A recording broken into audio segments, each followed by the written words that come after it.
en base al nacimiento de Cristo Jesús, aunque Él no nació, como algunos creen, el 25 de diciembre.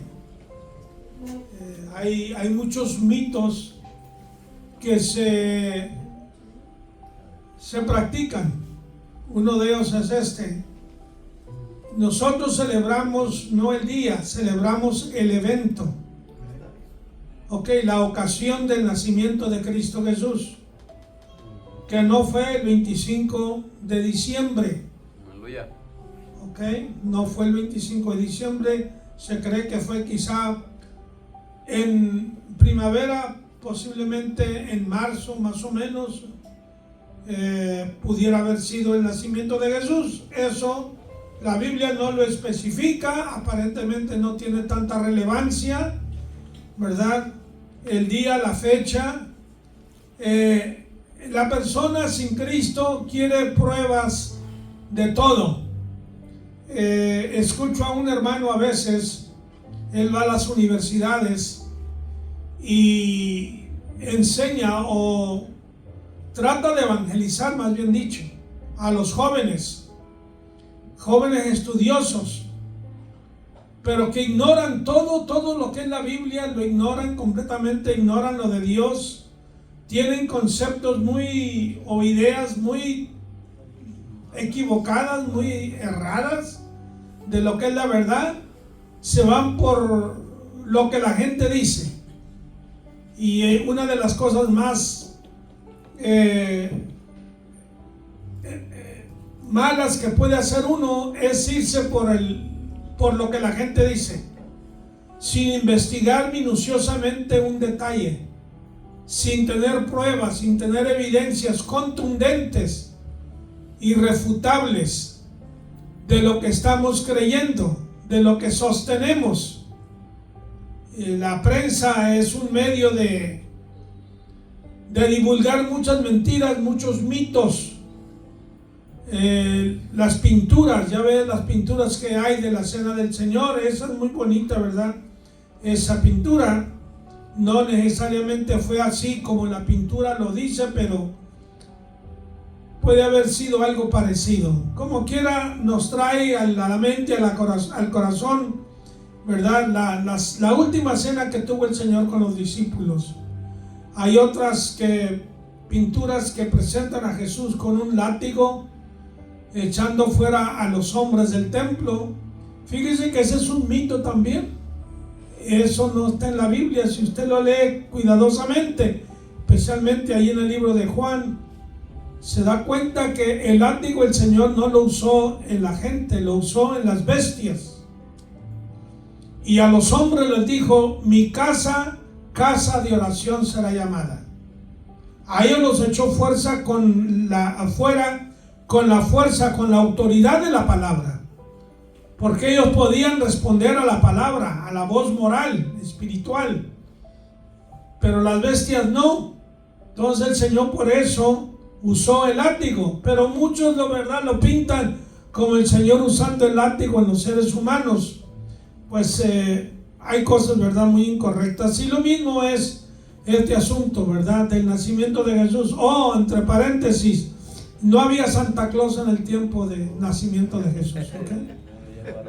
No había, ni andaba volando tampoco. No había aviones. Y tampoco en el día de la resurrección la celebran con, ¿verdad?, los conejitos poniendo. Los conejos no ponen huevos, ¿okay? Así que olvídese de ese mito también. Por eso le digo que la gente se lleva por la apariencia. ¿No sabe usted que por eso crucificaron a Jesús también? Crucifícale, pero no ha hecho nada, crucifícale, pero no ha hecho nada, crucifícale. Y no cree usted que era gente ignorante toda ella. Algunos eran líderes religiosos muy preparados, ortodoxos, muy capacitados, muy versados en las escrituras de Moisés, y debían haber escudriñado las escrituras para ver que Jesús estaba cumpliendo todo lo que el Antiguo Testamento habló de Jesús, no lo habló solo por un profeta, lo habló por muchos, ¿verdad? Profetas a través de los años. Dios lo habló y reveló que el Hijo de Dios, su Hijo, vendría al mundo, el Mesías, y que tendría dos venidas. La primera, cuando vendría, ¿verdad?, como profeta, y moriría y sería rechazado. Y la segunda venida, cuando Él viene y a establecer su reino milenial. Muy bien. Esto de la celebración el 25 de diciembre, los latinos la celebran el 24, ¿verdad? Y quizá otros en otro día. Fue establecida por el Papa Julio, ¿ok? Y esta práctica se estableció en el año 432 después de Cristo, o sea, de la era común, la era que vivimos. Y a fines del siglo VI, esta práctica, hermanos, se esparció por hasta Inglaterra, hasta Europa. Y ahora pues se ha hecho algo universal, ¿verdad?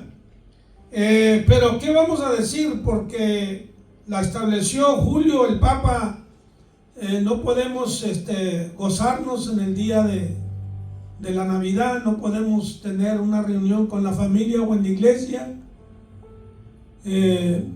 Yo personalmente, yo solamente yo, no mi esposa, no mis hijos. Y yo no pongo luces, yo no pongo árbol, pues soy muy rancio, hermano. No es que no me guste o que no se vea atractivo, y soy muy rancio para todo, ¿verdad? Yo nunca aprendí a bailar porque no me gustaba eso. No aprendí a nadar porque no me gustaba que alguien me estuviera viendo las piernas. No, olvídate de esas cosas. No, y andar moviendo ahí las caderas en el baile, no, olvídate, hermano. Digo, pues qué payasadas son esas. Desde muchacho yo era así, ¿verdad? Y estuvo bueno, eso para mí fue bueno, ¿verdad? Porque el diablo no logró seducirme. A Cristo me salvó a tiempo. Gloria al Señor por ello, ¿verdad? Amén, gloria a Dios. Pero fíjese que el calendario que tenemos, que también es universal, lo estableció un papa. ¿Y que no vamos a seguir el calendario? ¿Cómo se sale usted del sistema? ¿Cómo se sale de esa órbita social? Es muy difícil. Hay cosas que debemos nosotros emular, ¿verdad? En el mundo, no copiarlo, porque la misma palabra de Dios nos dice que no os conforméis a este siglo, debemos ser diferentes, pero no retar, no desafiar un sistema que aunque querramos o no, estamos en él. ¿Ok? Yo hago trabajos, por ejemplo, de construcción, y yo le hago trabajos a la gente buena y gente mala. Yo le hago trabajo a homosexuales, a lesbianas, me llaman, oiga, necesito esto. Yo no les pregunto qué eres, qué no eres, a lo contrario, es una oportunidad para compartir una palabra del Señor. Aleluya, amén, gloria a Dios. Le hago trabajo a gente que es adúltera, borrachos, tecatos. Bueno, ¿qué quieres que yo haga? Ellos están en el mundo y yo estoy en el mundo, tú estás en este mundo. Y tenemos que asociarnos con ellos. En el trabajo a veces vas a trabajar y no toda la gente con quien trabajas es gente buena. ¿Es verdad o no es verdad? Vas a comer a un restaurante, tú no lo haces por maldad, tú lo haces por llenar tu cuerpo de alimentos. ¿Y qué clase de gente hay allí? Tú no preguntas. ¿O quién vende la comida? Tú no preguntas. Bueno, algo creo yo que en ese pensamiento y sentir debemos de considerar lo que es, hermanos, el asunto de la Navidad en cuanto a la práctica de ello y cómo se celebra, aleluya, en el mundo, aleluya. Tenemos, hermanos, el nacimiento de Jesús fue anunciado por Dios a través de los profetas. Primeramente hubo algo ¿verdad? En Génesis 3:15, cuando Adán y Eva desobedecieron a Dios y cayeron en pecado, ya conocemos la historia, ¿verdad? Amén, gloria a Dios. Y allí en Génesis 3:15 hay una profecía, es una sentencia realmente que Dios dio a la serpiente. Fue una sentencia de condenación. Y fue una sentencia al ser humano también, al hombre como a la mujer. Pero implica una profecía de un redentor. Hablábamos antes del servicio, su pastor y yo, ¿verdad? El plan A y el plan B de Dios.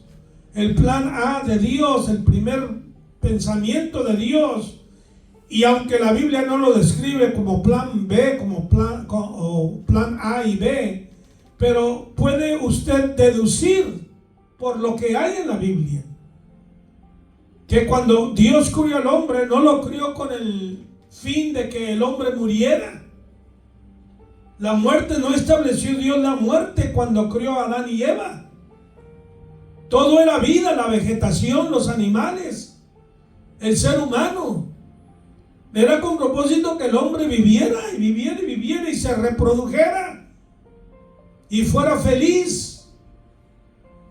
Dios no, hermanos, quería el cansancio para el hombre, impuso el trabajo, impuso la responsabilidad al ser humano, porque le dijo que cuidara el jardín y lo labrara, trabajar en él. Pero el cansancio, la fatiga, ¿verdad? El decaimiento físico, eso Dios no lo estableció cuando crió a Adán y Eva.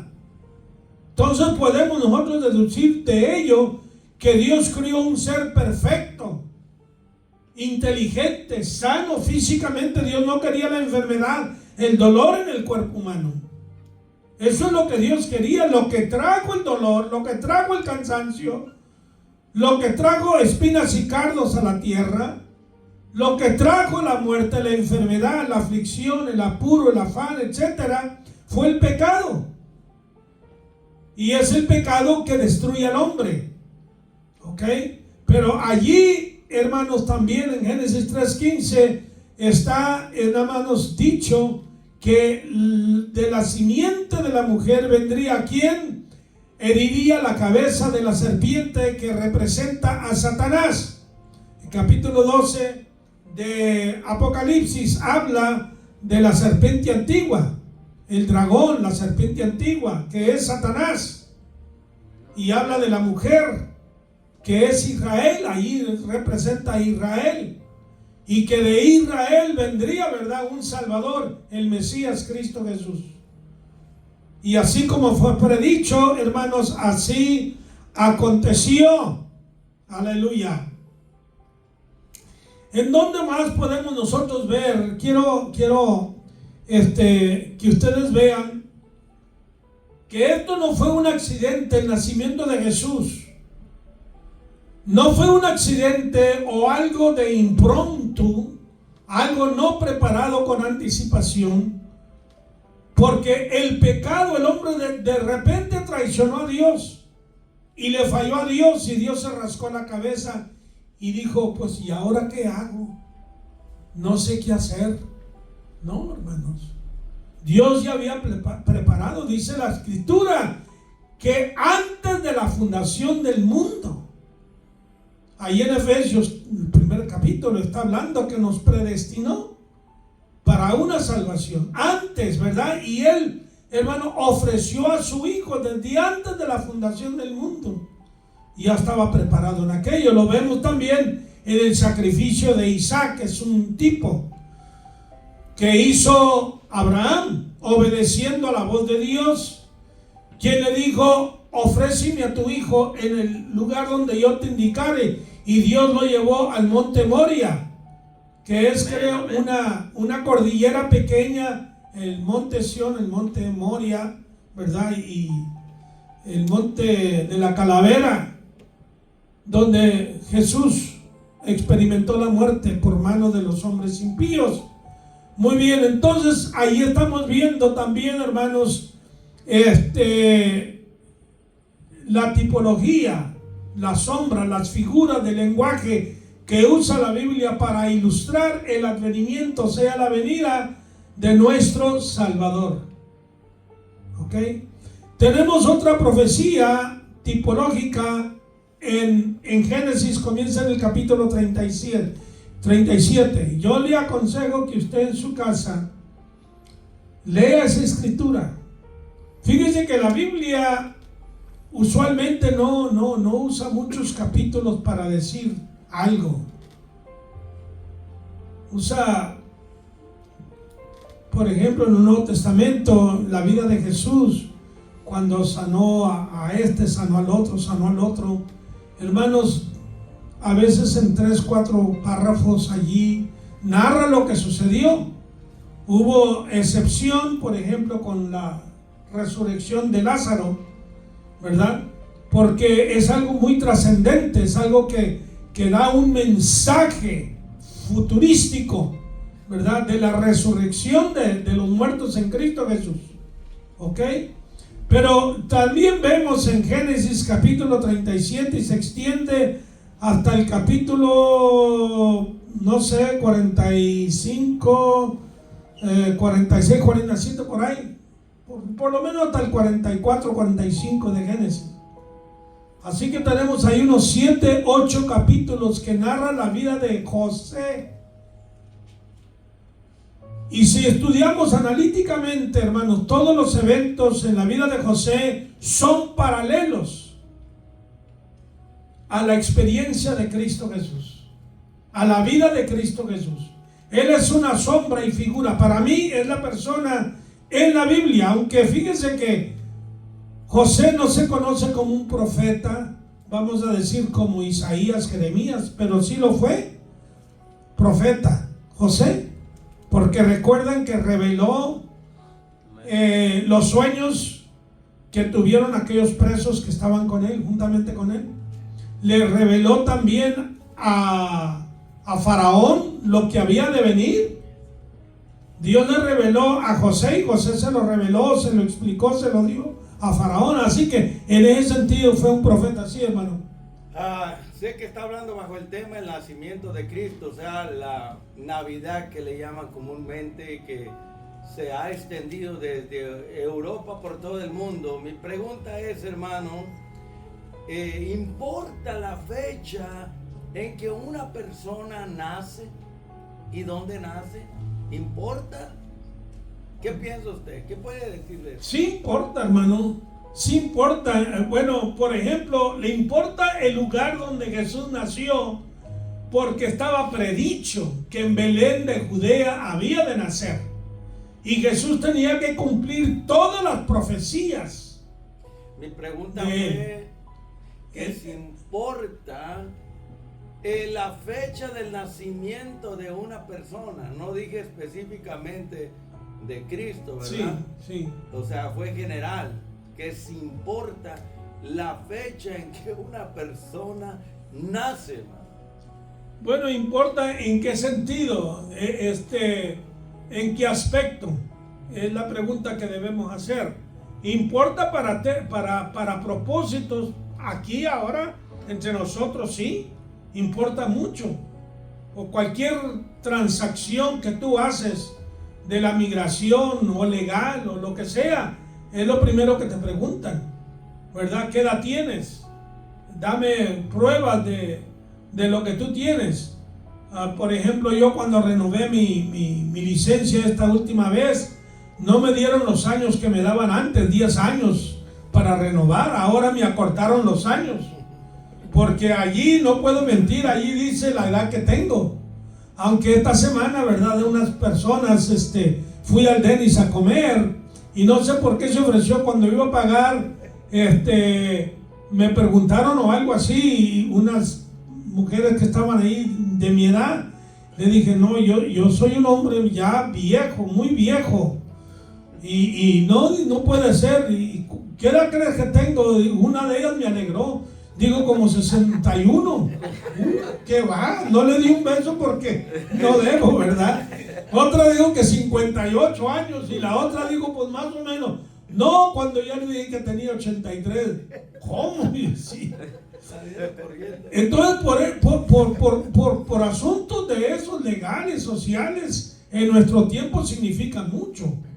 Ahora, en cuanto al nacimiento de Cristo, en relación al nacimiento de Cristo, la Biblia no dice la fecha, nos da a entender más o menos por quienes reinaban en ese tiempo. Nos dice también indirectamente por aquellos pastores que cuidaban sus ovejas, ¿verdad? No lo hacían necesariamente en ese tiempo, ¿verdad? Lo hacían en el tiempo de primavera. Así que por implicación la Biblia nos habla de la edad de Jesús. No nos dice la edad de Pablo, la Biblia, ¿verdad? Hay muchas conjeturas, si era casado o no era casado. Pues a mí no me importa, ¿verdad? Si era o no era. Para propósitos teológicos, por ejemplo, para discusión teológica, a causa de que Pablo habla de el don de continencia que tenía y todo eso, hay muchas cosas, hermanos, que no sé, pero si usted tiene algún comentario, pastor, hágalo con confianza, o algún hermano, ¿verdad? Sí, mi hermanita. Sí, es muy importante, hermano, porque usted sabe que en el Antiguo Testamento también decían que cuando una persona, por ejemplo, en este caso, como Jacob tuvo 12 hijos, sí, y ellos iban a ciertos lugares, siempre decían, soy hijo de tal y vengo de dónde. sí, Entonces sí es muy importante, sí, la persona de dónde nació y cuándo nació, como en este caso, ¿verdad? sí. Sí es muy importante desde los inicios de la verdad de la palabra de Dios, siempre. Para propósitos bíblicos, ¿verdad? Oh, sí, definitivamente. Es muy importante. Definitivamente, porque fíjese cómo, por ejemplo, en Mateo y Lucas, estos dos escritores nos dan la genealogía de Jesús, tanto por María como por José, ¿verdad? Y en la cultura hebrea debemos de saber que quién fueras tú, pudiera ser un filósofo, pudiera ser una persona prominente, un escritor, pudiera ser rico, pero en la cultura hebrea, si tu ascendencia, si tus ancestros no eran gente de una estirpe importante, tú eres nadie. Tú eres una persona común y corriente. Por eso era necesario hablar aquí, habla del nacimiento de Cristo. ¿Quién eran sus ancestros? Eso era trascendentemente importante. Definitivamente, yo no tengo nada que contradecir en eso. ¿Hay otra pregunta, comentario, hermanos? Hermano, yo quiero solamente agregar lo que yo pienso y entiendo, hermano, respecto a que se importa la fecha en que una persona nace. Lo digo porque ya usted mencionó al inicio que hay dos tipos de calendario, ¿verdad? Generales. Sí. Porque el calendario chino es diferente al de nosotros. El calendario hebreo también es diferente. Sabemos que el calendario hebreo es lunar. El calendario gregoriano de nosotros, ¿verdad? Es, pues, ya todos saben, es solar, ¿verdad? Pero la pregunta mía gira o es en relación directa con la importancia de la fecha en que una persona nace. Para mí, eso es personal. Para mí, si yo hubiera nacido en enero, febrero, marzo, abril, mayo, junio, julio, agosto, septiembre, octubre, noviembre y diciembre, para mí no importa en qué fecha nací, en qué mes nací. Para las autoridades, para el gobierno sí, porque ellos quieren tener control. Y yo no veo nada de malo eso. Pero digo todo esto por la gran polémica, hermano, que hay entre la gente religiosa, la gente cristiana, debatiendo por siglos si se debe celebrar o no el nacimiento de Cristo o la fecha. Dice que algunos saben más o menos cuándo nació. Pero para mí en lo personal, hermano, A mí no me importa la fecha en que Jesús haya nacido. Si nació en enero, febrero, marzo, abril, mayo, junio, julio, agosto, noviembre, septiembre, diciembre. Para mí lo que importa, no importa en qué fecha, qué día, qué mes nació. En el año, en el ciclo anual. Para mí lo que importa es que Él nació, vivió, creció y murió. Eso es lo que a mí me importa, y creo que ahí se derriban las barreras de tanto debate y polémica, que si debemos o no, ¿verdad?, poner atención a la fecha o no, celebrarla o no. Aunque yo creo que debemos de gozarnos y alegrarnos y regocijarnos, porque Él tomó forma humana, se encarnó, nació como un bebé, se hizo carne. Pero la fecha en sí, en qué mes nació, en qué día nació, de la semana o del mes o del año, para mí creo que no tiene relevancia, no tiene mucha importancia. Lo que importa es que usted y yo nacimos y aquí estamos y somos reales, auténticos, ¿verdad? Lo demás, mi esposa me dice, ay, es que si hubiera nacido yo en diciembre también, qué bonito, lo celebramos juntos, ¿verdad? El cumpleaños. Pero ella nació en febrero y yo nací en diciembre. Pero no porque yo nací en diciembre ella va a decir, no, yo me quiero casar con uno que haya nacido en febrero. O sea, no tendría importancia ni lógica, ¿verdad? Sí. Y uno no estaría preguntando en qué día de la semana, en qué mes naciste, ¿verdad? Si yo te amo y te quiero, a mí lo que me importa es disfrutar la vida contigo y punto. Watching Porsche. No me interesa, no me importa el día, el mes, la fecha en que haya nacido. Lo que importa es que naciste y ahora eres mía, para ahora y para siempre. Gracias, hermano. Aleluya. Bueno, una aclaración muy buena, ¿verdad? Y no solamente hay polémica, hermano pastor, sobre ese tema, hay polémica sobre otras cosas que la Biblia oculta. Y hay quienes pretenden, se hacen super teólogos, super sabios, que saben, por ejemplo, cuál era la espina que tenía Pablo, ¿verdad? El aguijón que lo molestaba. En inglés dice la espina, ¿verdad? Que lo molestaba. ¿Qué me importa a mí, hermanos? Y hacen muchas, dan opiniones. Está bien, la opinión está buena, pero no puedes tú concretar y afirmar algo que la Biblia no dice.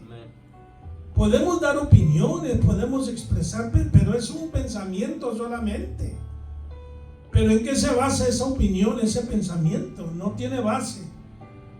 ¿Entendemos eso? Si Pablo era casado o no era casado, que era miembro del Sanedrín, la Biblia no dice que era miembro, se cree que era miembro, porque era una figura importante Pablo, y los que eran miembros del Sanedrín debían ser casados, pero la Biblia no dice que él era miembro del Sanedrín, y nosotros a la fuerza lo queremos meter ahí, lo queremos meter en el matrimonio, y Pablo no quería casarse, hombre, déjenlo solo, ya.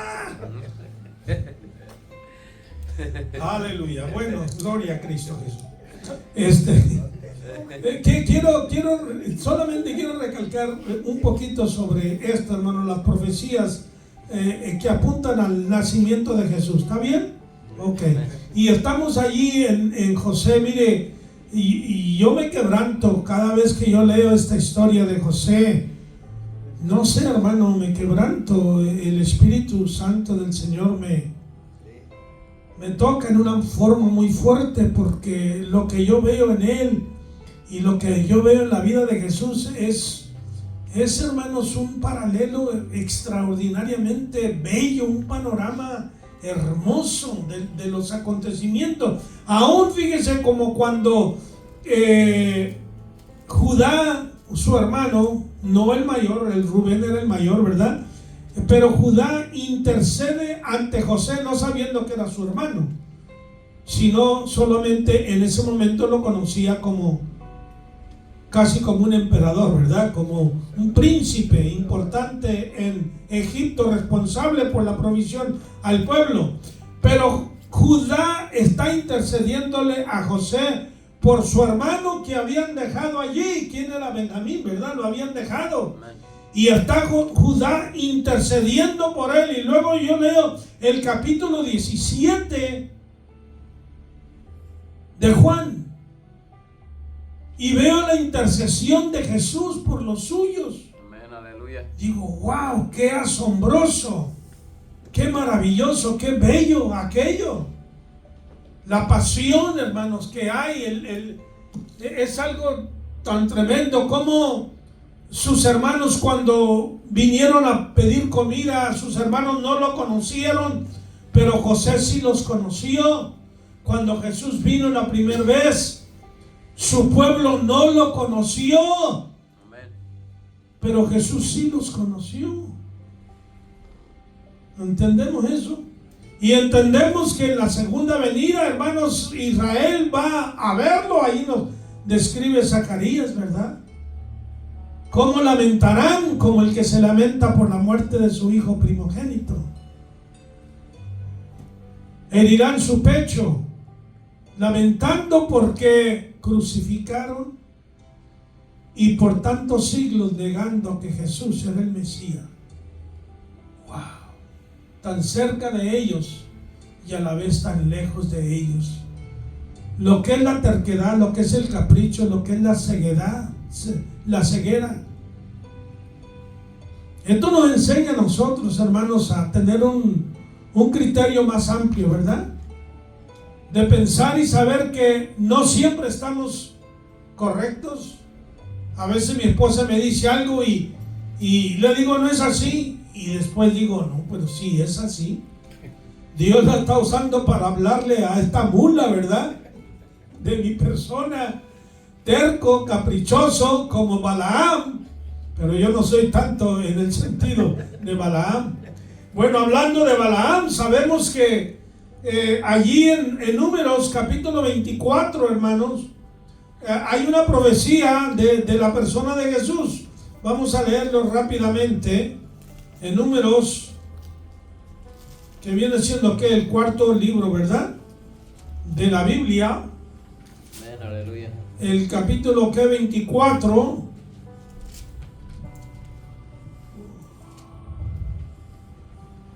Y vemos una cosa, hermano. Balaam era un brujo. Balaam no era un fiel profeta de Dios. Pero fíjate que cómo Dios lo usó, hermanos. Dios usó a Nabucodonosor, Dios usó a Faraón. Pero para profetizar a Balaam, esto me asombra a mí. Pero también usó a Saúl. Y sabemos que Saúl fue no en el tiempo que profetizó, pero después se convirtió en un apóstata, acérrimo enemigo de David. Pero miren lo que dice el número 24:17. Lo veré, mas no ahora. Lo miraré, mas no de cerca. Saldrá estrella de Jacob. Se levantará cetro de Israel. Y herirá las sienes de Moab. Y destruirá a los hijos de Set. Wow. Qué tremendo. ¿Quién es esta estrella? ¿Quién es este cetro? El que tiene el cetro, como el que reina, el que gobierna, el que tiene autoridad. Este es Jesús. Amén, aleluya. Nuestro Salvador, el Mesías. Aleluya. Muy importante, hermanos, que veamos también que algunos consideran a Jesús solo como el Mesías, pero no le atribuyen deidad. No lo consideran como Dios. Entre ellos hay grupos judíos mesiánicos que creen en el Mesías, el ungido, el enviado de Dios, pero no lo consideran Dios. La Biblia nos presenta a Jesús como Dios. Amén, aleluya. Y ahorita vamos a dar algunas citas, ¿verdad?, para corroborar eso. Aleluya. Pero ahí tenemos esta otra profecía por Balaam. ¿Ok? Luego brincamos a Isaías. Si tienen algún comentario ahí sobre esa profecía, hermanos, de Balaam, háganla con confianza. ¿Alguna pregunta? Que aquí tenemos un buen apoyo con el pastor, ¿verdad? Que nos ayuda en los momentos difíciles. Aleluya. Isaías también. Isaías, 720 y tantos años antes de que naciera Jesús, este profeta está hablando de esa persona de Jesús. En el capítulo 7, versículo, 14 creo es. Dice: por tanto el Señor mismo os dará señal. He aquí que la Virgen concebirá y dará a luz un hijo y llamará su nombre Emmanuel. Fíjense, una virgen no puede dar a luz. Aleluya. Tiene que dejar de ser virgen para dar a luz. Pero aquí está hablando proféticamente que esta virgen, que esta mujer, esta muchacha, porque era una muchachita María, unos 15, 16 años de edad, las muchachas entonces se casaban muy jóvenes, los jóvenes también. Muchachos, la vida no era tan larga como ahora. Y se casaban muy jóvenes. Y está hablando aquí el profeta que una virgen concebirá. ¿Cómo concebirá? Bueno, ya sabemos que fue el Espíritu Santo que hizo sombra sobre ella. Aleluya. ¿Cómo haría sombra, hermanos? ¿Será como la gallina cuando cubre aquellos huevos? Y luego de ahí salen los pollitos. Está incubando aquello, le está nutriendo, le está implantando vida, dándole vida. La vida es un misterio, hermanos. Es un misterio la vida. Y esa vida proviene de Dios. Y hay diferentes medios que Dios usa para los seres vivientes, humanos, animales. Pero Dios es el que está obrando en todas las cosas. Y dice: dará a luz un hijo y llamará su nombre Emmanuel, que significa Dios con nosotros. Note usted el sufijo el. Cada vez que usted haya esas palabras juntas en la Biblia, como Elí, o Elizabeth, o Miguel, Asael, etcétera, todo eso tiene en sí el nombre de Dios. Dios con nosotros. Y luego habla, ¿verdad?, de su persona. Comerá mantequilla y miel hasta que sepa desechar lo malo y escoger lo bueno. Aleluya. Qué tremendo, hermano. Aleluya, amén. Wow.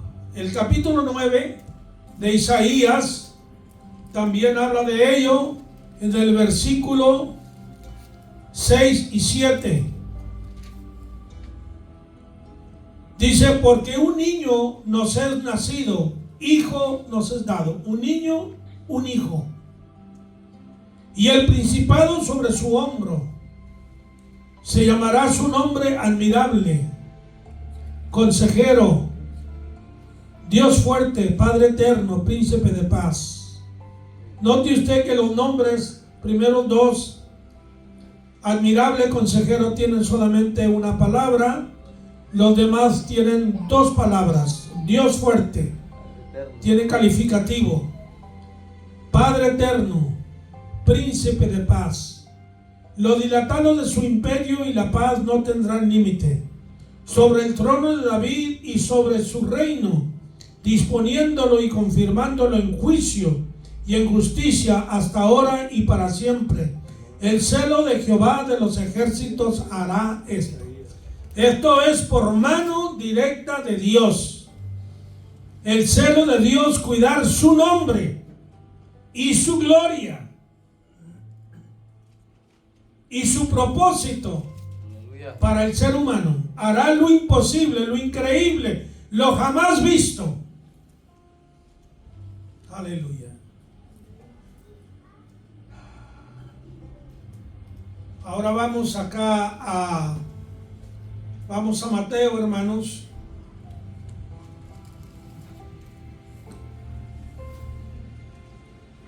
Capítulo 2.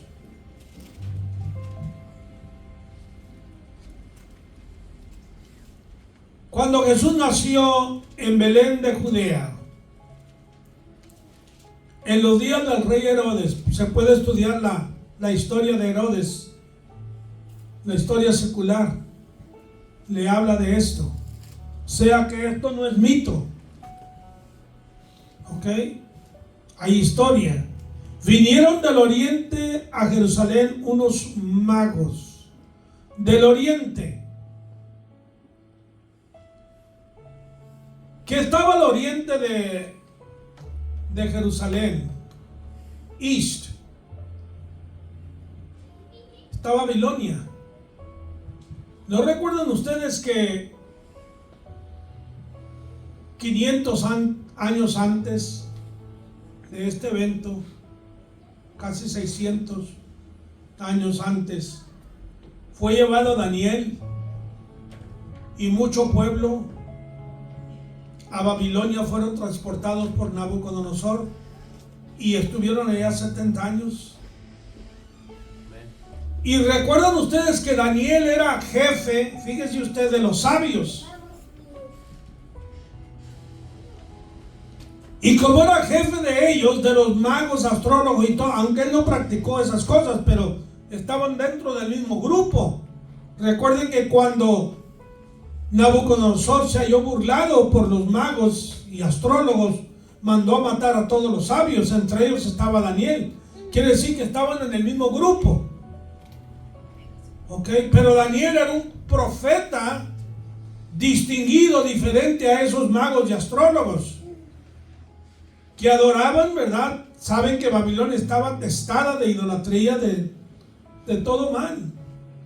Pero había un hombre de Dios que se distinguió, que fue diferente. ¿Qué estaba haciendo ahí Daniel? Estaba enseñando.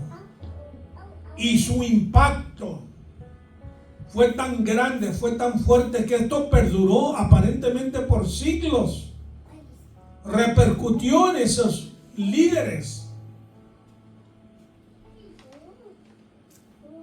Y se cree que estos magos que vinieron del oriente habían oído precisamente la profecía de Daniel,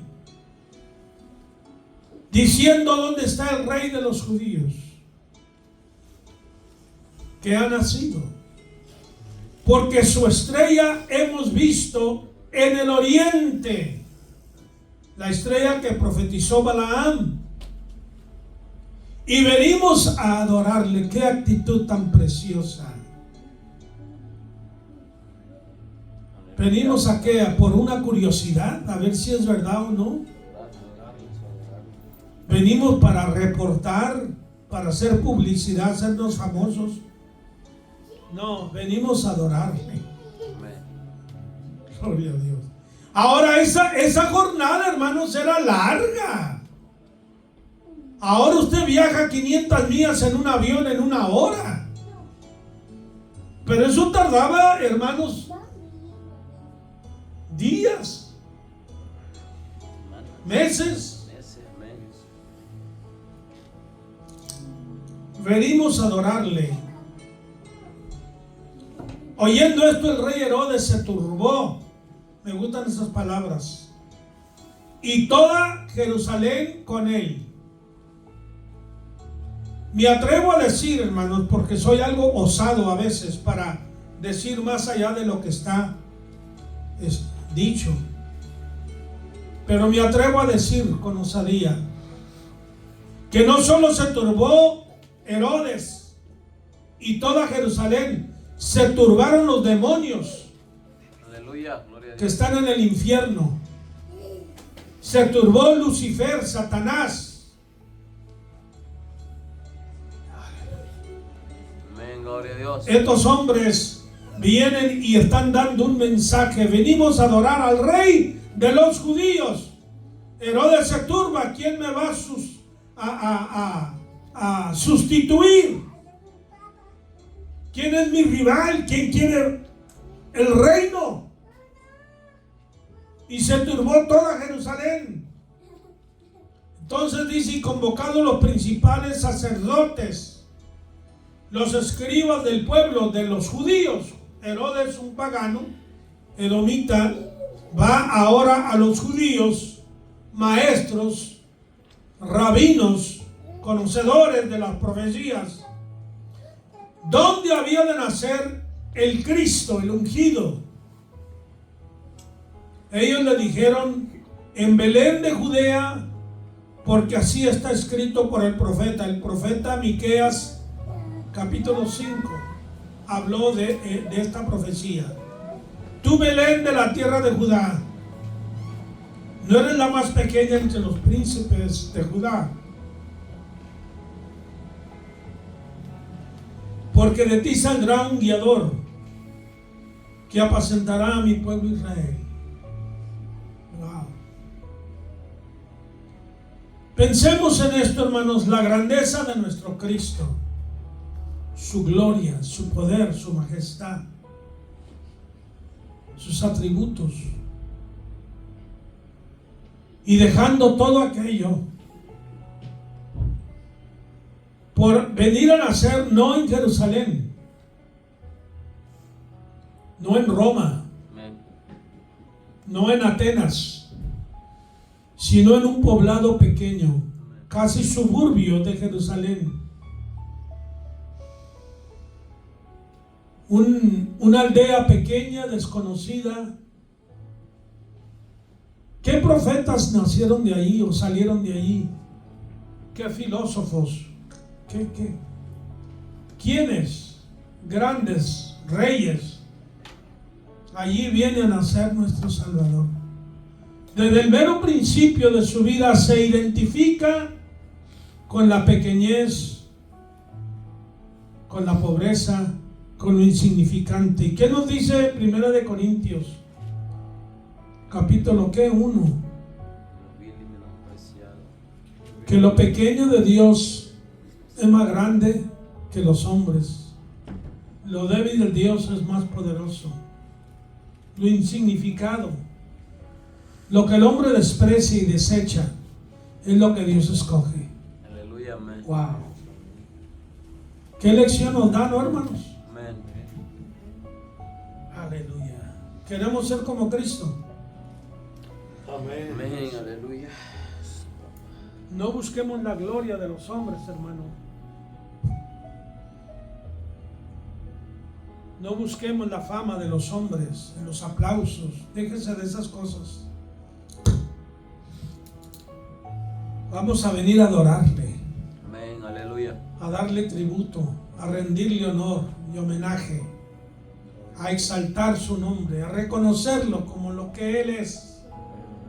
Vamos a humillarnos, vamos a quebrantarnos delante de Él.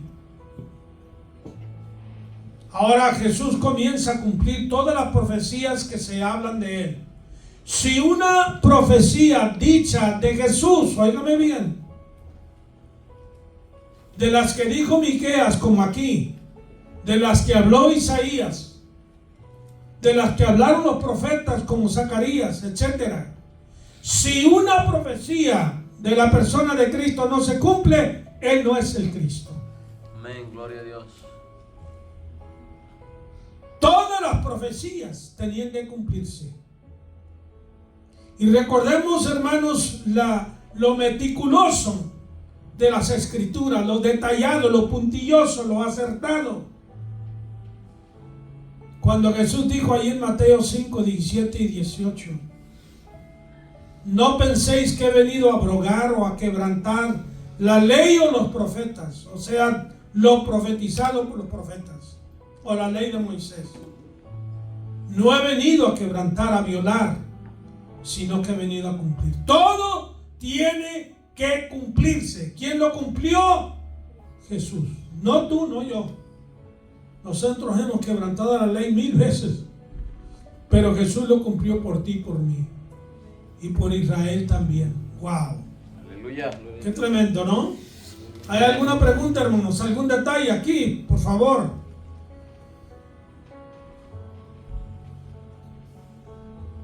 ¿Me permite, hermano? Sí, bueno, mi hermano, mire, por yo favor. quiero comentar acerca de lo que estaba diciendo. Aquí han traducido una palabra, ¿verdad? como magos que venían del oriente.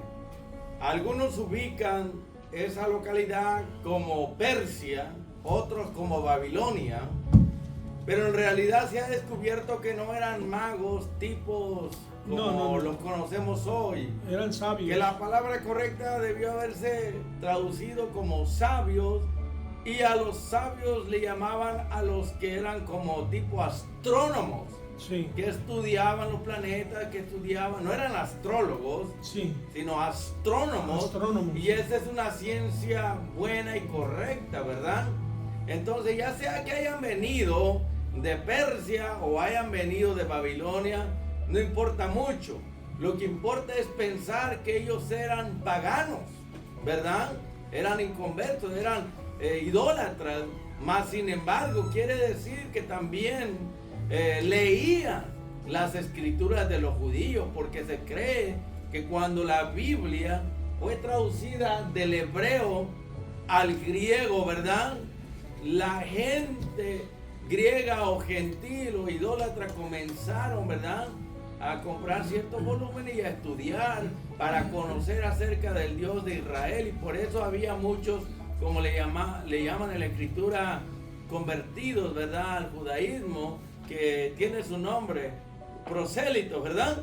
Sí. Que son los convertidos del paganismo al judaísmo.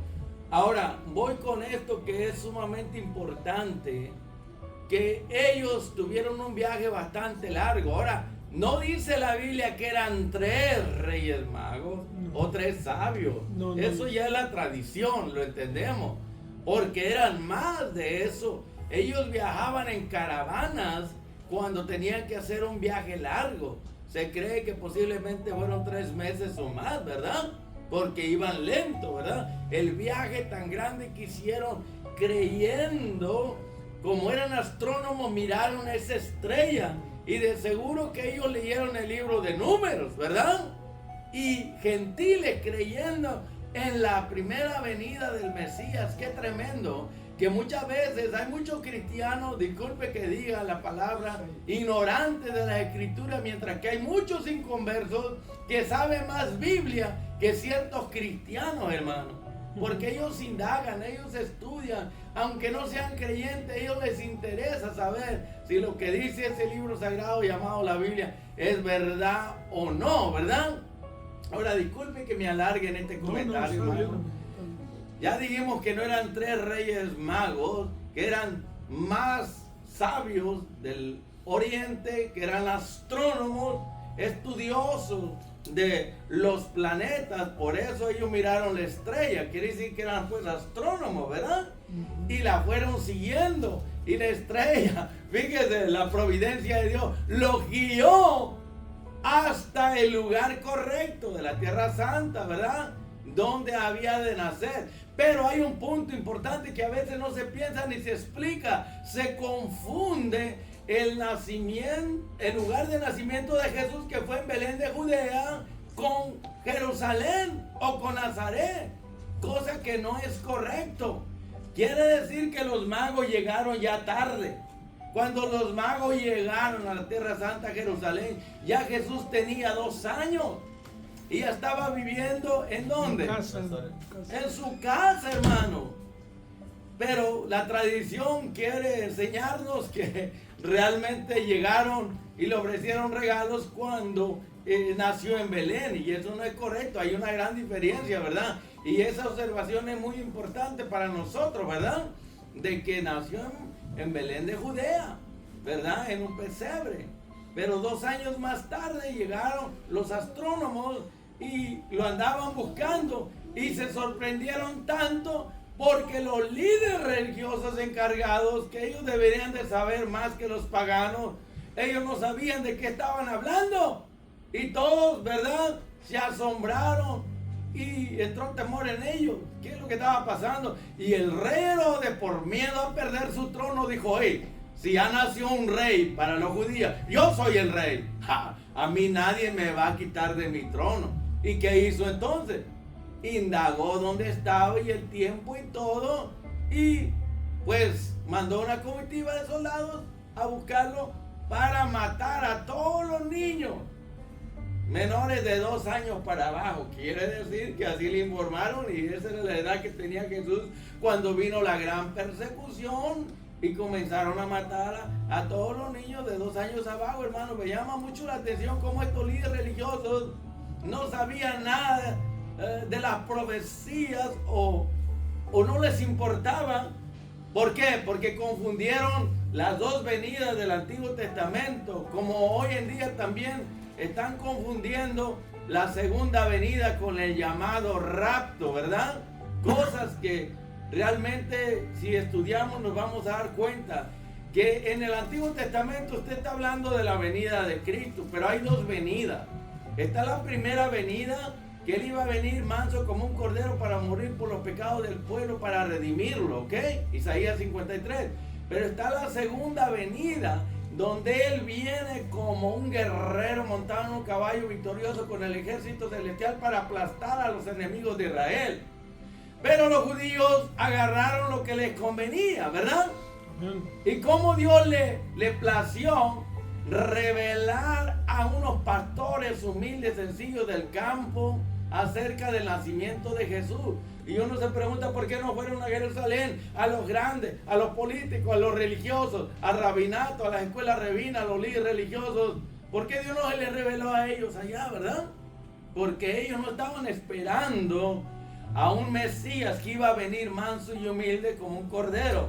Porque si Dios va y les dice, se burlan y no van a creer ni lo van a aceptar. Porque ellos están esperando a un Mesías guerrero victorioso que viene a aplastar a sus enemigos. Hermano, entendamos. En el Antiguo Testamento se habla de la primera y segunda venida de Cristo. Hoy en día sabemos que solamente hay una segunda venida de Cristo y punto. Algunos han encontrado 2 o 3 y más. Digo, qué interpretaciones tan descabelladas, ¿verdad? Sabemos que hay solamente una y nada más. Que otros quieran ponerla en etapas o decir que hay más, eso es falso. Los judíos se equivocaron, agarraron lo que les convenía. Hoy en día también los escatólogos agarran lo que les conviene, interpretan la Biblia a su manera, y los que no estudian la Biblia pues son engañados, hermano. Pero bueno, ya después del comentario lo dejo con una pregunta, hermano. Sí, hermano. ¿Salva el nacimiento de Jesús? Porque hay tanto polémica con eso y debates, hermano. ¿Salva el nacimiento de Jesús? Salva. Wow. Bueno, si salva, hermano, porque tiene que, pero no solo porque nació, salva porque, bueno, murió, ministró la palabra que nos dio. Esa palabra da vida, esa palabra transforma, esa palabra salva. Esa palabra lava nuestros pecados, etc. Así que cuando tomamos en sí el nacimiento y la vida de Cristo, lo que Jesús obró en el Calvario, ¿verdad? Eso es lo que, si Cristo no hubiera nacido, no hubiera salvación para la humanidad. Si Cristo no hubiera venido al mundo, ¿qué esperanza hubiera? La religión nos salva. No hay otro medio. No hay otra manera. No sé si contesto correctamente o no, hermano. Creo que hace falta algo más que la Biblia lo enseña, y es Pablo, el gran apóstol a los gentiles. En 1 Corintios habla claramente que el nacimiento de Cristo, su vida perfecta y su muerte no salva a nadie, hermano. Él sería un líder más en el mundo sobresaliente. Pero analizándolo bien de acuerdo a los escritos del apóstol Pablo de 1 Corintios, él lo dice bien claro y tenemos base para corroborar eso, que el nacimiento virginal de Cristo, su vida perfecta y sus grandes obras y su muerte en la cruz del Calvario no salva a nadie, hermano. Lo único que sí salva es la resurrección de Cristo. Porque en 1 Corintios capítulo 15 dice que si Cristo no resucitó, no hay redención, no hay salvación para nadie. Estamos en nuestros pecados todavía y somos los más dignos de lástima y los más miserables de los seres humanos, porque estamos creyendo en un Cristo que no resucitó. ¿Cuántos grandes líderes en el mundo fueron sobresalientes, grandes héroes? Hicieron cuántas hazañas y obras, como Moisés, ¿verdad? Y otros líderes también, que habla la historia. Pero ¿qué pasa? ¿Dónde están ellos? Todavía están en la tumba, hermano. Están muertos. Ahí terminó la esperanza de aquellos que pusieron su confianza, como los judíos tenían su confianza en Moisés. Aparece Cristo y ¿qué pasa? Lo hacen a un lado y dicen, nosotros creemos a Moisés, pero ¿quién es, verdad? Pero ni sus hermanos creyeron en la vida de Jesús y todo lo que hizo. ¿Cuándo creyeron ellos? Cuando Jesús se levantó de los muertos, hermanos. Eso es lo que hace la diferencia, porque somos cristianos. Bueno, yo soy cristiano, no del primer día ni del segundo día. Yo soy cristiano del tercer día, hermano. Soy hijo de la resurrección. Por eso siempre les comento y les digo, hermanos, que el nacimiento de Jesús, su vida perfecta, sus grandes obras y su muerte no salvan a nadie. Lo que salva es la resurrección de Jesucristo. Y para refutar eso tenemos 1 Corintios capítulo 15, para darnos cuenta que el mismo gran teólogo del Señor, el apóstol Pablo, él lo dice bien claro, que él se enfoca no en el nacimiento, ni en su vida perfecta y milagrosa y no tanto en su muerte, sino en la resurrección. Y eso era lo que ellos predicaban, la iglesia primitiva y los apóstoles se enfocaban en la resurrección de Cristo, porque eso es lo que salva al cristiano, al que cree en Cristo. Todo lo demás sin la resurrección no tiene sentido, hermano, para el cristiano. Bueno, pero aún con la resurrección, fíjese bien, para que todo aquel que en él cree, la persona tiene que creer en la muerte y la resurrección de Cristo. Amén. O sea, la resurrección en sí de Cristo no automáticamente salva a la humanidad, porque entonces todos fueran salvos, todos fueran convertidos a Cristo. ¿Y cómo está el mundo? Si es así, ¿cómo está el mundo? El mundo no está salvo, en la mayor parte del mundo está perdido. Es para que todo aquel que en él cree. Pero si se cree en Jesucristo, que él no resucitó de los muertos, pues esa creencia también es falsa. O sea, ¿quién es el objeto de tu fe? Eso es lo que hay que ver, porque mucha gente dice, bueno, si tú tienes fe, no saben no saben ni lo que es fe, ¿verdad? Pero así dice el mundo. Si tú tienes fe con que creas, eso es suficiente. No. ¿En quién estás creyendo? ¿Quién es el objeto de tu fe? Yo puedo creer que el hermano Enrique me salva, pero pues no, hombre, olvídate. Él no se salva ni a sí mismo, mucho menos me va a salvar a mí. Nadie nos salva, hermano, sino la persona de Cristo, ¿verdad? La fe en su muerte y su resurrección, sí, es lo que salva. Ahora yo me refería a las palabras de Cristo, porque Jesús dijo, las palabras que yo he hablado son espíritu y son vida. Ahora, el hermano dice que no eran 13, y es verdad, no eran solamente 3 personas que vinieron. ¿Por qué se toma ese número? Porque fueron 3 los presentes que la Biblia allí menciona: oro, incienso y mirra. Y por esas 3 ofrendas que trajeron, posiblemente trajeron más, no sabemos, pero esas 3 ofrendas sí las trajeron. Por eso es que los artistas, ¿verdad?, dibujan a los magos allí como que fueran 3. Por eso es bueno tener un poquito de cuidado. Ahora quiero regresar un poquito allá en Lucas, hermanos. No sé si me estoy tomando demasiado tiempo. Aleluya. Acá vamos a ver en Lucas capítulo 2. Y dice, versículo 8: había pastores en la misma región que velaban y guardaban las vigilias de la noche sobre su rebaño. ¿Sobre qué rebaño? El rebaño que iba a ser sacrificado que acostumbraban los judíos sacrificar de ese rebaño, simbólicamente apuntando a la persona de Cristo. Y aquí se les presentó un ángel del Señor, y la gloria del Señor los rodeó de resplandor, y tuvieron gran miedo. Siempre cuando ha aparecido el ángel del Señor o el Señor Jehová, hermanos, la carne, ¿verdad?, tiembla, le da escalofrío. Dice, pero el ángel les dijo, no temáis. Ahí podemos nosotros ver cuando tenemos una visión o una aparición de un ser. Hermanos, las palabras que vienen del cielo, primero, no temas. Dice, porque os doy nueva de gran gozo, que será para todo el pueblo. Gran gozo. ¿No debemos de celebrar si hay gran gozo? Amén. No celebró María, no celebró Elizabeth. Celebraron, se gozaron. ¿Por qué no podemos celebrar hoy en día? En el pueblo judío la costumbre, ellos danzan, ellos toman vino, ellos comen, ellos, hermanos, y seguido, ¿verdad? No solamente en las 7 fiestas que menciona Levítico 23, sino en muchas ocasiones.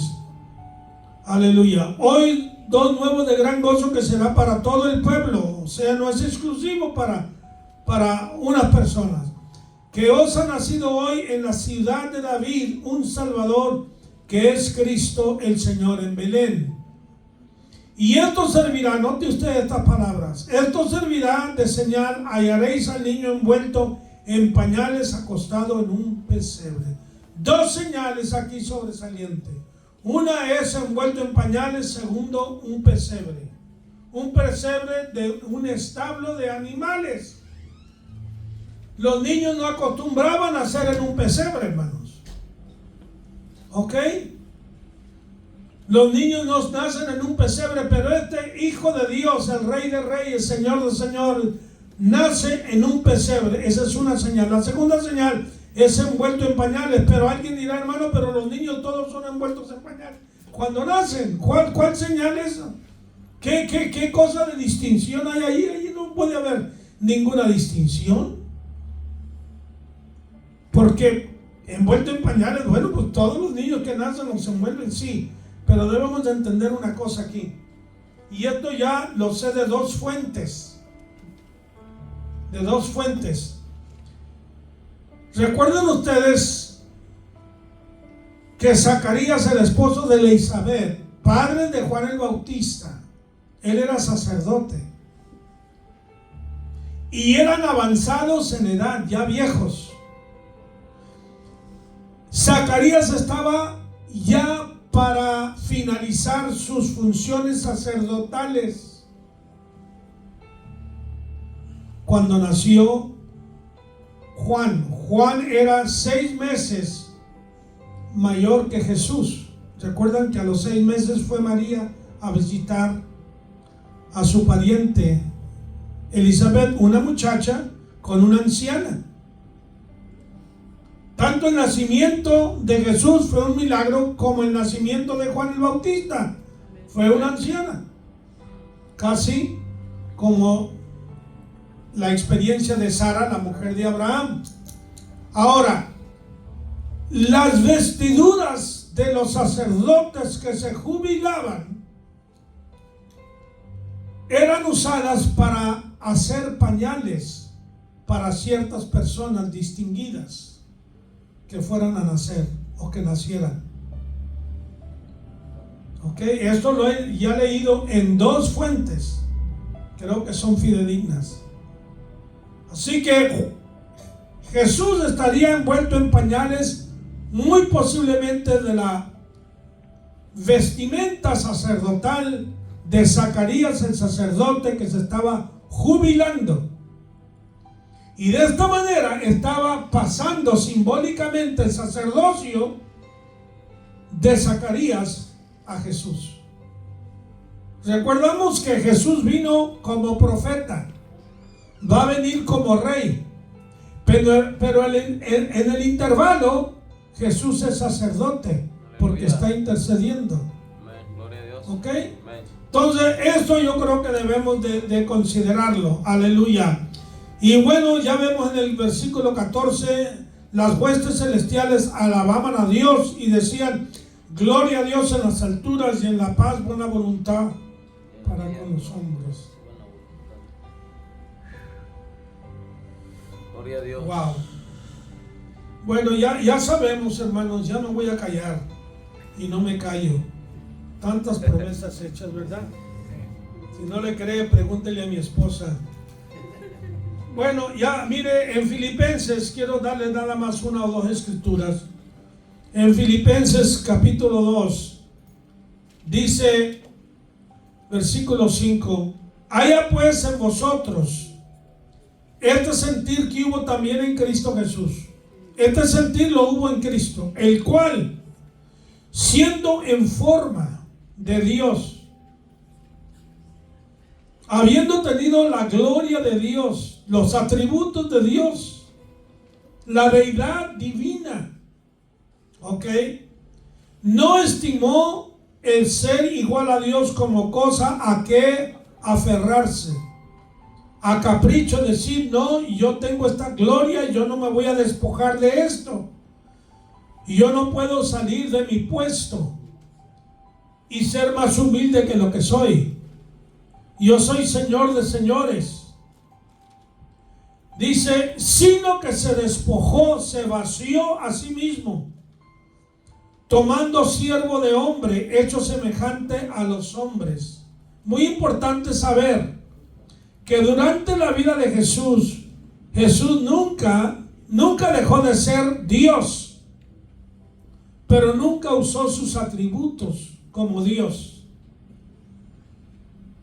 ¿Ok? Ni para ministrar, para andar entre los hombres, ni para hacer milagros, ni en la cruz del Calvario usó sus atributos. Si Él los usa, no hubiera sufrido el dolor. ¿Ok? No hubiera sufrido el dolor como hombre, sufrió como hombre. Aleluya. Y estando en la condición de hombre, se humilló a sí mismo, haciéndose obediente hasta la muerte y muerte de cruz. Por lo cual Dios lo exaltó hasta lo sumo y le dio un nombre que es sobre todo nombre, para que en ese nombre de Jesús se doble toda rodilla de los que están ¿dónde? En los cielos. ¿Y dónde? En la tierra. ¿Y dónde? Debajo de la tierra. Y toda lengua confiesa que Jesucristo es el Señor, para gloria de Dios Padre. Amén. Gloria a Dios. Aleluya. Qué tremendo, ¿no? Siempre Cristo glorificando al Padre. Amén. Dice para gloria de Dios Padre, no dice para gloria de Jesús. Dios les bendiga, hermanos, esta mañana. Dios les guarde. Motivo para gozarnos, para celebrar, para festejar, pero siempre recordando la muerte de Jesús. ¿Ok? Siempre recordando la muerte. Cada vez, hermanos, que venga esta fiesta. Mire, esta fiesta vino a los Estados Unidos como en el 1891 más o menos. Primero se celebraba el Día de Gracias. Los hermanos Plymouth, hermanos creyentes, fueron los que celebraron, los que establecieron el Día de Gracias. Dale gracias a Dios por haberlos traído del otro lado del mar, así como Dios transportó al pueblo de Israel desde Egipto. Cruzaron el Mar Rojo y llegaron hasta Canaán. Así también, hermanos, los peregrinos que vinieron de allá del antiguo mundo, de Inglaterra, de Europa, vinieron buscando un lugar para adorar a Dios. Fíjense bien, para adorar a Dios con libertad, porque allá les habían prohibido la libertad en esos lugares. Y por eso, si usted no sabe, le quiero insertar algo más. Por eso aquí se permite cargar arma, tener arma. Porque allá les habían a los hermanos quitado las armas, no podían defenderse. El rey establecía algo, venía el ejército y usted no tenía con qué defenderse. Cuando ellos vinieron aquí dijeron: no, nosotros debemos tener libertad para protegernos y defendernos en caso que el gobierno quiera abusar de nuestras libertades y privilegios. Y la segunda enmienda de la Constitución estadounidense reza claramente que el Estado no puede hacer ley para prohibir el poseer un arma o usarla.